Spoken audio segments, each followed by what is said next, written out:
Tu peux être entouré de 100 personnes, entendre des voix, des rires, des notifications qui remplissent l'air, et pourtant ressentir un vide que rien ne comble. Parce que la présence n'est pas la connexion. On partage des espaces, rarement des vérités. On parle beaucoup, mais on se dit peu. Dans un monde saturé de liens, peu de gens se touchent vraiment. On accumule des contacts comme des preuves d'existence. Mais l'amour, le vrai, ne se collectionne pas. Il se ressent. On apprend à sourire pour exister dans le regard des autres, à paraître fort pour ne pas déranger, à se taire pour ne pas perdre ce qu'on croit avoir. Si ces mots te parlent, prends une seconde pour les enregistrer ou les envoyer à quelqu'un qui compte pour toi. Pas pour réagir, juste pour ne pas oublier ce que tu ressens maintenant. Puis la vie continue. Et parfois, au milieu du bruit, on avance entouré, sans jamais être vraiment rejoint.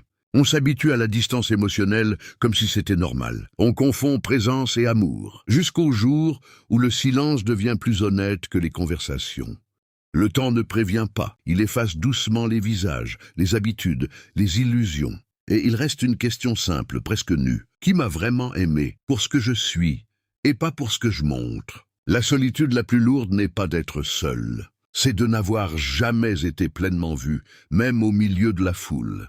Et si le vrai manque n'était pas les gens autour de nous, mais la profondeur qu'on n'a jamais osé atteindre? Parce qu'au fond, vivre entouré sans être aimé vraiment, est-ce encore vivre? Et toi, si tout s'arrêtait aujourd'hui, qui pourrait dire qu'il t'a vraiment rencontré?